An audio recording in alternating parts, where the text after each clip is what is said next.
Boom. Welcome to the Boom Breakdown. I'm going to break down McGregor and Mayweather coming up tomorrow night. This is a pretty crazy scenario that we have going on right here.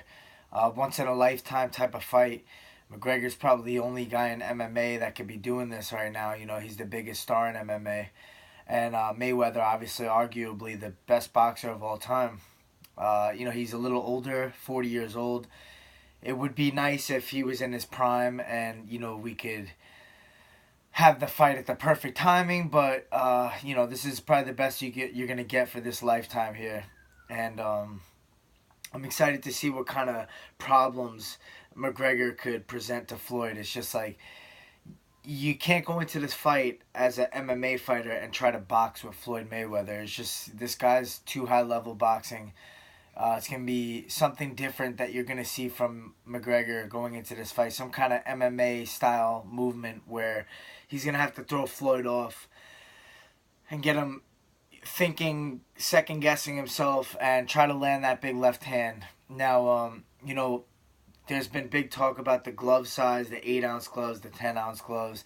I mean, I don't see this as a big deal. I see it going, it could favor either fighter. I mean, McGregor, bigger guy, more power in his punch, so people think. I don't know if that's true. Who really knows? We're going to find out.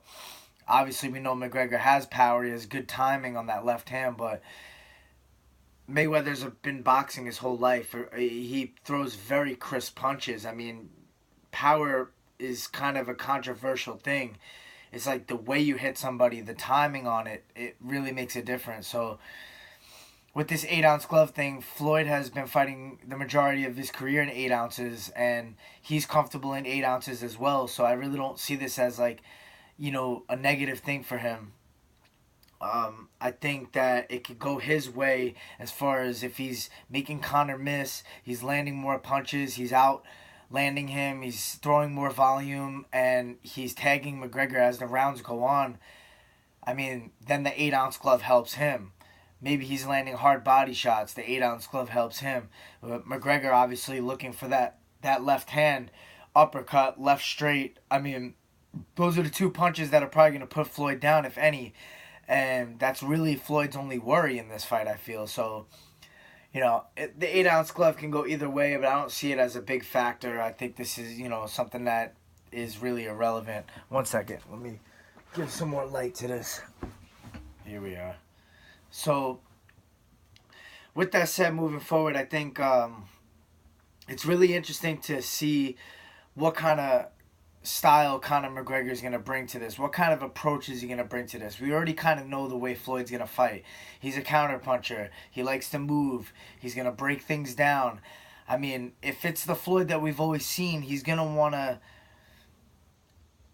take his time, be patient, see what McGregor's doing, break him down, and then start going from there. Start landing some shots later on. Maybe after the third, fourth round, he's gonna start putting on the volume. A lot more output than in the first few rounds.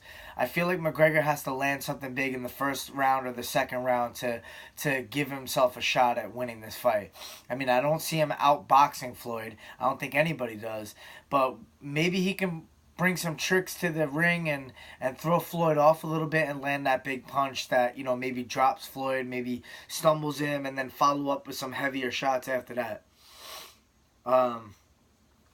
Floyd Mayweather's been a guy that's been just unbelievable in defensive boxing. It's so hard to hit this guy. He's so smart. People talk about being in the ring with him and how he's just constantly thinking, breaking things down, and really just seeing everything that you're doing and making you feel stupid in there. I mean, he's made the best boxers ever look stupid in there.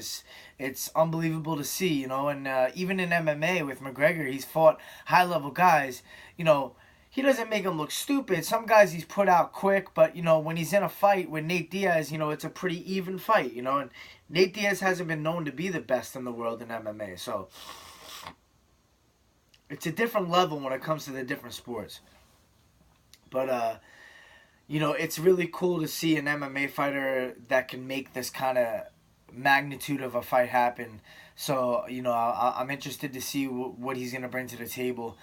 We've seen McGregor have some kind of wide stance and this kind of movement where he's like slowly kind of almost hypnotizing you with his hands. And that's what I foresee him coming out with.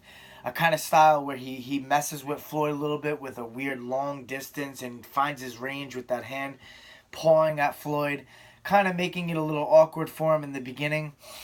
But I also see him coming out pretty aggressive, which he does in most of his MMA fights. So that could be to his favor or it could be his demise in the fight. I personally think Floyd's going to be the Floyd that always is, and he's going to kind of let McGregor come to him. He's going to block shots. He's going to see things coming. He's going to move. He's going to maybe cover up on the ropes a little bit, let McGregor burn out a little bit. And then, as he digests what McGregor's doing, he's going to then come back and throw some more stuff as the rounds go on, start to work the body, work the head, counter strike, and tire out McGregor, and ultimately get to a decision. I mean, this is the Floyd that has always been. He outpoints you and he wins decisions. The guy's a genius in there. He knows exactly how to win rounds. It's one round at a time. It's not a whole fight as a whole. It's one round each time. So each round he's going to break down McGregor and he's going to figure out how he needs to move, what he needs to do, what kind of counters he needs. McGregor's hasn't been known to be a heavy volume puncher. So he's probably going to throw 1-2, 1-2-3, couple big shots at a time. He's not that type of guy that's going to be like 1-2-3, body, 3-2, 1-1. Like, he's not going to throw high volume combinations. That's just not his style. So, for Mayweather to break that down and be able to figure out how to counter, it's going to be a little easier than a guy who's throwing pop, pop, pop, pop, pop, move, pop, pop, pop. Different volume punches. It's hard to break that down and understand what's actually happening. Whereas when a guy throws 1 or 2 punches, it's easier to see, okay, this is what he's throwing, boom, boom. Okay, now I'm going to move here, come back with this. Watching McGregor train, watching that boxing footage with the Paulie Malignaggi, of course we only saw, 30 seconds or something like that. I don't respect that. I think there's that, unwritten code that you just really don't need to be bringing up sparring. Either way, whether you did good, you didn't do that good, it doesn't matter. You get to the fight. What matters is fight night. I mean, I've had plenty of camps where I've been submitted by a bunch of guys or I didn't do well in sparring and then I performed amazing in my fight. It really doesn't have any relation to fight night.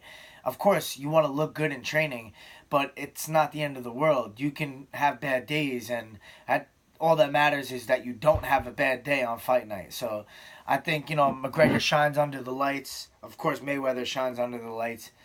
It's going to be crazy to see what happens, but I really can't see McGregor winning. It's just hard to see it. But when you listen to his camp talk, John Kavanagh, his coaches, Owen Roddy, his striking coach, McGregor himself, of course, like, the way that they speak is like the utmost confidence. It's like almost like you can't deny it. Like, it's hard to hear them speak and then be like, nah, they don't really believe it. Like, it's real conviction. They really believe McGregor's going to go in and finish this fight early on. Depending on what Floyd does. Obviously, if Floyd engages early, it helps McGregor because then he has more potential to land that big shot. If Mayweather decides to back up, let McGregor come to him and kind of download everything he's doing, I think we're going to see that typical Mayweather fight where he comes on the later rounds and kind of brings it to McGregor later on and tallies up a lot of shots and wins the decision. Maybe even finds a TKO late stoppage if McGregor can't handle that kind of volume and pressure at the end towards like the 8th or 9th round. But ultimately, my personal pick, I mean, I'm an MMA fighter. I'd like to see McGregor pull it off because that would be a spectacular thing to see. And being the MMA guy, of course, I'm in favor of that person, but I really don't see Mayweather losing. I just can't see it happening. If the best boxers in the world couldn't get this guy, then how's McGregor going to do it? I mean, best of luck landing that left hand early on, but it's going to be a tough task. Mayweather's main thing is how intelligent he is defensively, so That's about all I can say on the fight. I mean, there's not much else to say. I think I covered it, but we'll see what happens. Boom.